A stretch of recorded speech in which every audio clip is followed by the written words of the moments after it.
लेकिन जब हम बात करते हैं माँ बाप की सेवा करने की, जब उनको एक लोटा पानी नहीं मिल पाता है तब हम बहुत तकलीफ़ मानते हैं। तो जो हम सुनते हैं सत्संग में, उसको हम अपने जीवन में उतार क्यों नहीं पाते हैं? लेकिन हम ये कहेंगे, मंदिर के समय पर मंदिर में जाइए, माता पिता के समय पर माता पिता की सेवा कीजिए, पढ़ने के समय पढ़ाई कीजिए, समय पर भोजन कीजिए।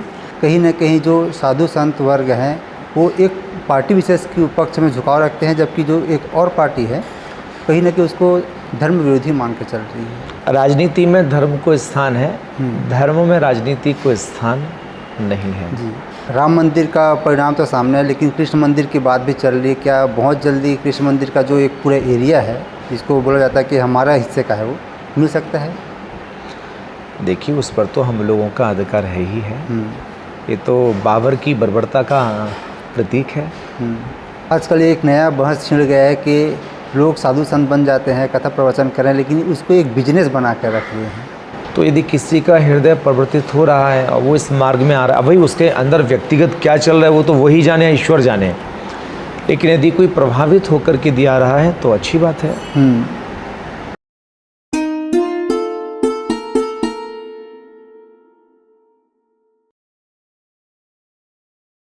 नमस्कार, आप देख रहे हैं TNR न्यूज़ और मैं हूं आपके साथ रुपेश ठाकुर। साथियों, आज हमारे साथ जो मौजूद है वो बेहद ख़ास है। पूरे भारत में उनका नाम कहीं ना कहीं आप सुनते होंगे, सत्संग प्रवचन कथा तो आप ज़रूर जानते होंगे। जी, हम बात कर रहे हैं वृंदावन से आए हुए स्वामी हैं, उनका नाम है श्री हित ललित वल्लभ महाराज जी। आपका बहुत बहुत स्वागत है।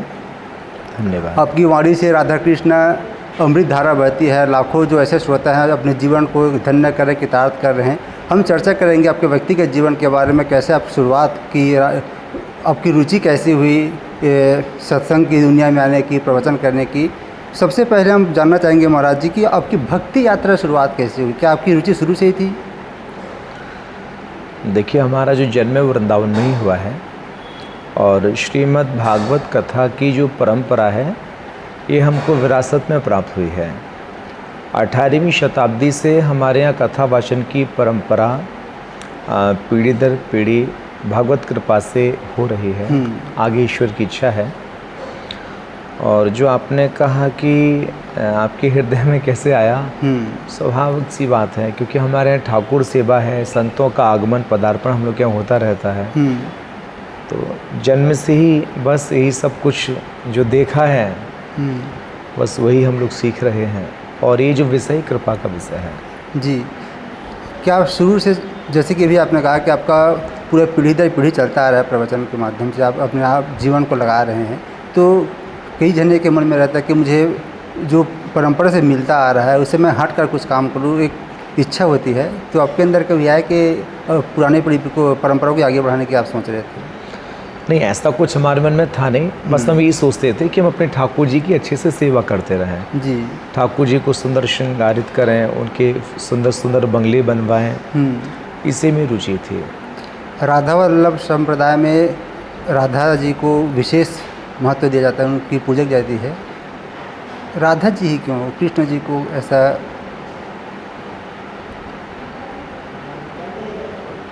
हमारे यहाँ श्री प्रिया जी का एक विशिष्ट स्थान है। आप इसी से ही समझ सकते हैं।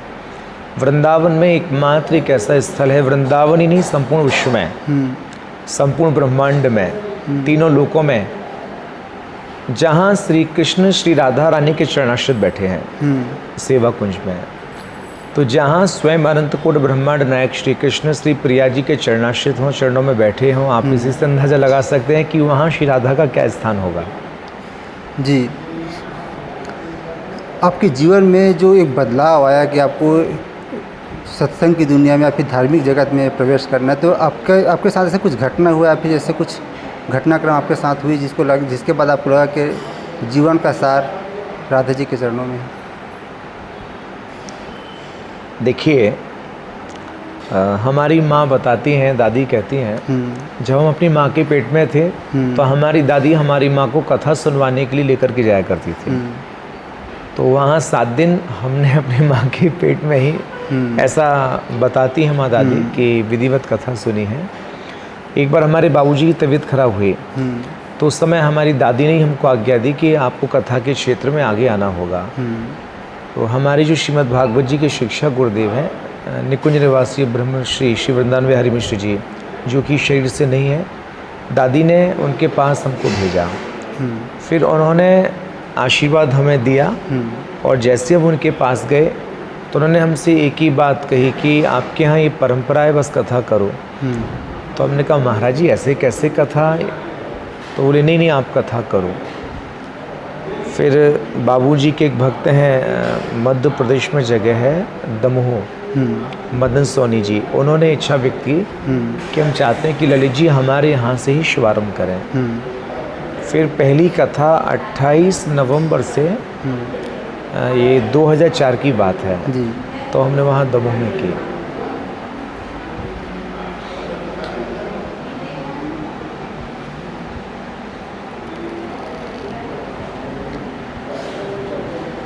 तो पहला कथा का अनुभव आपका कैसा रहा? कुछ विशेष उस समय आपके साथ हुआ? हाँ, हाँ।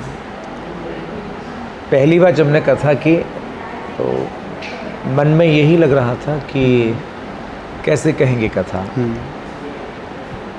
देखिए, घर में आपस में बोलना, बातचीत करना अपने मित्रों के साथ, माता पिता के साथ, मिलने वालों के, रिश्तेदारों के साथ, वो एक हिस्सा अलग होता है। लेकिन जब हम एक मंच पर जाने वाले होते हैं तो मन में कुछ लगता है। तो हमारा जो अनुभव था, मतलब जो हमारे विचार थे वो अच्छे नहीं थे उस समय। हम अपने मन में ये सोच रहे थे कहीं ऐसा ना हो हंसी ना हो जाए। तो मन में सोच रहे थे हे प्रभु में बुखार आ जाए जिससे हम कथा ना कहें। जैसे जैसे तिथि नज़दीक आती गई थोड़ा सा मन में ऐसा आया। फिर सोचे हमारा बीपी हाई हो जाए, कोई तो बहाना लगे जिससे हम कथा ना कह पाएँ। जी। तो कारण ये था कि चूँकि हमारे बाबूजी का एक अपना प्रभाव था, सबकी अपनी आशाएं थी कि भाई महाराज जी की बेटे कथा में आ रहे हैं, तो सबकी अपनी उम्मीदें होती हैं। लगता ये था कि खरे उतर पाएंगे कि नहीं। जी। हाँ, इतना जरूर है कि भागवत जी कृपा करती हूँ। जैसे ही व्यासपीठ पर बैठे तो पहली बार जब हमने कथा की तो कृपा का यह अनुभव था, 5 घंटे सुबह और 5 घंटे शाम को कथा होती है। जी। वो पहली बार 10 घंटे प्रतिदिन कथा कहने का फिर हमें सौभाग्य मिला। तो बिना व्यासपीठ की कृपा के, बिना भगवत कृपा के वक्ता नहीं बोल सकता। आप सोचें कि हम आपको कुछ कथा का सुना दें, अभी तो नहीं सुना पाएंगे। वो व्यासपीठ की ही महिमा है। जी। भारत रत्न सबसे बड़ी उपाधि भारत में मानी जाती है। उसी प्रकार से एक बहुत बड़ी उपाधि है भागवत रत्न की, आपको दिया गया है। हाँ, भागवत रत्न, हालांकि हम तो किसी को नहीं बोलते, आप लगाइए, लिखिए। थोड़े से हम संकोची स्वभाव के हैं। तो जिनकी कथा माने सुनी थी वह एक बार कथा में आए थे, तब उन्होंने भागवत रत्न की उपाधि से अलंकृत हमें किया। तो सम्मानपूर्वक, आदेशपूर्वक स्वीकार किया, लेकिन हमने अपनी ओर से कभी भी उल्लेख नहीं किया। जी। हाँ, जो आयोजक होते हैं वो कहीं ना कहीं से पता लगा लेते हैं। तो आयोजक परिवार को पता चला और उल्लेख किया और आप तक भी जानकारी पहुंची है। जी। प्रवचन में अक्सर हम ये सुनते हैं कि भगवान के पास जाओ, जल चढ़ाओ, मंदिर जाओ, या एक प्रकार से उपवास करो बोलते हैं। लेकिन जब हम बात करते हैं माँ बाप की सेवा करने की, जब उनको एक लोटा पानी नहीं मिल पाता है तब हम बहुत तकलीफ़ मानते हैं।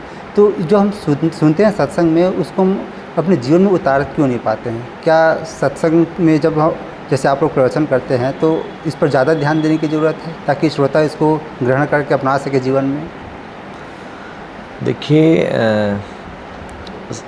संसार में सभी प्रकार के लोग होते हैं, पांचों उंगलियां एक सी नहीं होती हैं। आज भी कई कई स्थानों पर बहुत अच्छी माता पिता की सेवा देखने को मिलती है, कई जगह अवहेलना भी देखने को मिलती है। लेकिन हम ये कहेंगे, मंदिर के समय पर मंदिर में जाइए, माता पिता के समय पर माता पिता की सेवा कीजिए, पढ़ने के समय पढ़ाई कीजिए, समय पर भोजन कीजिए, समय समय पर मोबाइल को देखिए, जहाँ जितनी आवश्यकता है। लेकिन सेवा को हमें सर्वोपरि मानना चाहिए, और माता पिता की सेवा तो ईश्वर की ही सेवा है। जी। आजकल के जो युवा वर्ग हैं कहीं ना कहीं आध्यात्मिकता से दूर होते जा रहे हैं, इसका कारण क्या मानते हैं आप? आप कह जरूर हैं दूर हो रहे हैं, लेकिन हमें तो वृंदावन में सबसे ज़्यादा नए युवा ही दिखाई दे रहे हैं। जी। पहले हम लोग जब छोटे थे तो देखते थे बुजुर्ग लोग आते थे वृंदावन, अब बुजुर्ग लोग नहीं आ रहे हैं इतने जितने जवान लोग आ रहे हैं। ये तो वृंदावन की बात होगी महाराज जी। जैसे कि अब हम वहाँ से बाहर निकल के देखते हैं जैसे अभी छत्तीसगढ़ की बात कर लें तो जब कथा प्रवचन बहुत बड़ी मात्रा में आयोजन होती है तो वहाँ बुजुर्गों की संख्या ज़्यादा रहती है अगर तुलना करें युवा की। तो युवा वर्ग अपने आप को कैसे वहाँ तक नहीं ले जा पा रहे हैं, क्या कारण मानते हैं? मोबाइल है, सोशल मीडिया है? नहीं, ऐसा नहीं है, युवा आ रहे हैं कथा में। जैसे हम आज का ही अनुभव देखें तो आज की अब रिकॉर्डिंग देखेंगे तो हमें तो ऐसा लग रहा था युवा सबसे ज़्यादा हमें दिख रहे थे आज, या ये समझ ली कि बूढ़े जवान हो गए तो पता नहीं कथा के प्रभाव में लेकिन रुचि तो है। हाँ, लेकिन इतना ध्यान जरूर हमें रखना होगा, हमें उपासना परंपराओं की जानकारी होना चाहिए। आज के वर्तमान परिप्रेक्ष्य में धार्मिक तो हम हो रहे हैं, धार्मिकता बढ़ रही है, लेकिन उतनी तेज़ी से मार्मिकता भी घट रही है। धार्मिक होना सरल है बहुत, लेकिन मार्मिक होने की आवश्यकता है। जी, हम आपके सत्संग को सुन रहे थे महाराज जी, तब आप बार बार इस बात को दोहरा रहे थे कि जो खाना व्यर्थ है गंवाते हैं वो बहुत बड़ा पाप होता है, इसका भुगतान हमें अगले जन्म में करना पड़ता है।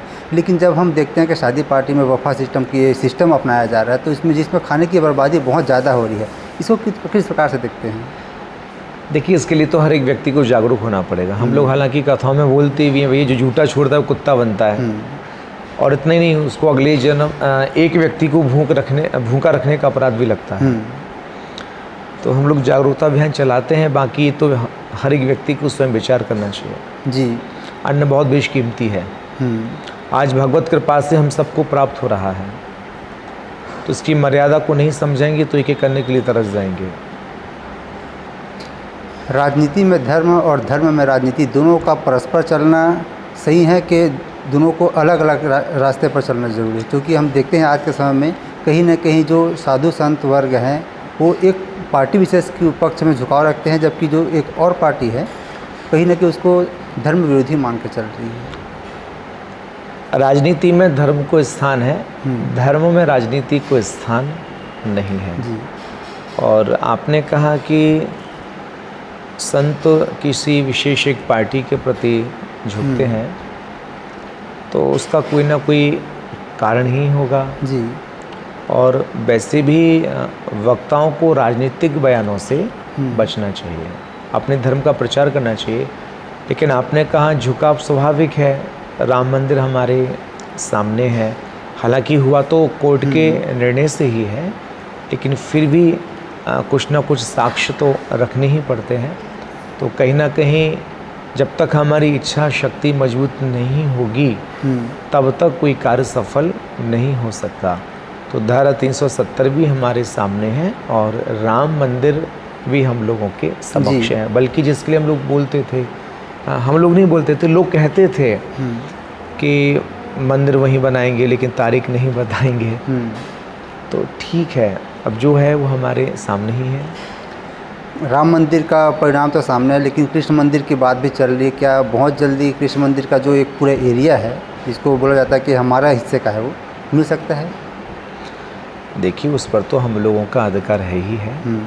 ये तो बाबर की बर्बरता का प्रतीक है। तो कालांतर में जो हुआ, हाँ, लेकिन इसके लिए देखिए धर्म की रक्षा के लिए इतना जरूर कहेंगे, लोगों को जागरूक होकर के धार्मिक ग्रंथों की जानकारी करनी होगी। कहने का अभिप्राय पढ़ना होगा, हम लोग पढ़ते नहीं हैं। सबसे बड़ा नुकसान ये है, जब लोग पढ़ेंगे नहीं तो आगे आने वाली पीढ़ी को क्या बताएंगे। हम लोग केवल कथाओं तक सीमित हो गए अब। तो कथाओं में जो वक्ता होता है उसके पास एक समय सीमित होता है, वो 2.5 घंटे 3 घंटे अपना वक्तव्य दिया, अपने वापस आ जाते हैं। 7 दिन में 21 घंटा वक्ता देता है, और उसके बाद फिर साल में 2 साल में फिर आपकी नगरी में आते हैं, फिर कथा सुनाते हैं, कोई ना कोई वक्ता आता है। अच्छी बात है, लेकिन इसके साथ साथ स्वयं हर एक व्यक्ति को अध्ययनशील बनना पड़ेगा। स्वयं पढ़ेंगे तो कोई आपको मूर्ख नहीं बना पाएगा। जी। आपके पास जानकारी होगी तो आप टोक सकते हो कि आप यहाँ गलत कह रहे हैं। लेकिन चूंकि आज के वर्तमान परिप्रेक्ष्य में पहले जो लोग होते थे उनको धार्मिक ग्रंथों की जानकारी होती थी तो कोई मूर्ख नहीं बना पाता था। आजकल सबसे बड़ी समस्या यह है कि हमारे लोगों को जानकारियाँ नहीं है। पहले लोग तिलक देख करके समझ जाते थे कौन किस आचार परंपरा का। आज हमें पता ही नहीं है निम्बार्क उपासना क्या है, रामानुजी क्या है, रामानंदी क्या है, गौड़ीय उपासना मार्ग क्या है, पुष्टि मार्ग क्या है। तो कहीं ना कहीं जानकारियों का अभाव है। हम लोग भी प्रयास करते हैं कथा के माध्यम से जितना हो सके जानकारी दे सकें। अध्ययन बहुत ज़रूरी है, आप अभी कह रहे हैं, लेकिन जब हम देखते हैं सोशल मीडिया में आजकल हर कोई अपने आप को आचार्य मानने लग गए हैं और ज्ञान दे रहे हैं। बहुत सारे ऐसे लोग हैं जो उनकी तरफ झुकाव भी रखते हैं। कितना सही है अध्ययन, मेहनत करके अध्ययन करना ज़रूरी है शास्त्रों का, कि सोशल मीडिया के माध्यम से जानकारी लेना? देखिए, बहुत सी बातें सोशल मीडिया पर सही भी होती हैं, बहुत सी अफवाह भी होती हैं। यदि हम स्वयं पढ़े लिखे होंगे तो अफवाह में क्यों फंसेंगे? जी। इसलिए स्वयं का शिक्षित होना नितांत आवश्यक है। आजकल एक नया बहस छिड़ गया है कि लोग साधु संत बन जाते हैं, कथा प्रवचन करें, लेकिन उसको एक बिजनेस बना कर रख लिए हैं। ये कितना सही है? और एक साधु संत कैसे अपने आप को, क्योंकि जो साधु संत महात्मा होते हैं वो व्यक्तिगत जीवन को उनका होता नहीं है, वो धरोहर होती है समाज की, तो कैसे अपने आप को मतलब ये समय के हिसाब से परिवर्तन कर सकते हैं, या फिर जो एक प्रकार की धारणाएँ चल रही है उस नैरेटिव कैसे बदल सकते हैं? देखिए, हृदय परिवर्तन तो हम लोग शुरू से सुनते आए हैं। बड़े बड़े अधर्मी लोग भी भक्त बने हैं। तो यदि किसी का हृदय परिवर्तित हो रहा है और वो इस मार्ग में आ रहा है, अब भाई उसके अंदर व्यक्तिगत क्या चल रहा है वो तो वही जाने, ईश्वर जाने। लेकिन यदि कोई प्रभावित होकर के दिया रहा है तो अच्छी बात है। ऐसा शास्त्रों में कहा गया है कि पात्र व्यक्ति को ही कथा कहने का अधिकार है, और जो पात्र व्यक्ति, जहाँ तक मुझे जानकारी है, जो शास्त्रों का अध्ययन करते हैं, वेद स्तुति करते हैं, वही उसके अधिकारी होते हैं। लेकिन आजकल कोई भी कथा कर, जैसे छोटे बच्चे कर रहे हैं, तो शास्त्रों के साथ जो उसका मूल है उससे छेड़छाड़ करना कितना बड़ा आगे चलकर कष्टदायी हो सकता है एक समाज के, एक धर्म के लिए। एक बार किसी विद्वान को हमने सुना था, उन्होंने कहा था, जैसे हम लोग डॉक्टर की डिग्री देखते हैं, उसकी रैंक देखते हैं, उसका अनुभव देखते हैं, ऐसे ही जिस वक्ता का हम चयन कर रहे हैं, जिसको व्यास पीठ पर बिठा रहे हैं, उसकी परंपरा की जानकारी हम लोगों को होना चाहिए। हम जिस व्यक्ति को बुला रहे हैं वो किस आचार्य परंपरा से है, तो फिर धोखा नहीं होगा। धर्म के आधार पर जो आजकल हिंसा हो रही है, फिर जो कट्टरतापन आ रहा है, वो कितना सही है? क्या एक जो व्यक्ति धर्म के प्रति आस्था रखता है वो कट्टर या फिर हिंसा कर सकता है? देखिए, कट्टर शब्द तो कटुता को जन्म देता है, तो कट्टर नहीं होना चाहिए, लेकिन हाँ, अपने धर्म के प्रति पूर्ण समर्पित होना चाहिए। जी। धर्म परिवर्तन को लेकर आपकी क्या राय है? बहुत बड़ा चिंता का विषय है, और इसमें तो हम जैसे जो वक्ता है ना, जो संत समाज है, इसको भी विचार करना होगा। यह विचार इसलिए हम लोग क्या करते हैं, हम लोग बड़ी बड़ी गाड़ियों में घूमते हैं, बड़ी से बड़ी सुंदर व्यवस्थाओं में हम लोग रहते हैं, बड़े बड़े सेठों के यहाँ जाकर के कथा सुनाते हैं। उस प्रकार से हम लोग आदिवासी क्षेत्रों में कथाओं के लिए नहीं जा पा रहे हैं। आज भी एक वर्ग ऐसा है जो अपने आप को ठगा सा समझता है, वो सोचता है अरे हमारे पास पैसे नहीं, हम तो कथा ही नहीं करा पाएंगे। तो ऐसी स्थिति में जरूर वक्ताओं को भी चिंतन करना चाहिए कि हम अपने धर्म का प्रचार कैसे कर सकते हैं। हालांकि हम लोग विचार कर रहे हैं, जैसे हमारे पूज्य पिताश्री आदिवासी क्षेत्रों में जाकर के कथा कहते थे, काफ़ी उन्होंने परिवर्तन लेकर के आए हैं। चूँकि अर्थ प्रधान युग होने के कारण बहुत से संसाधनों में अर्थ की आवश्यकता पड़ती है।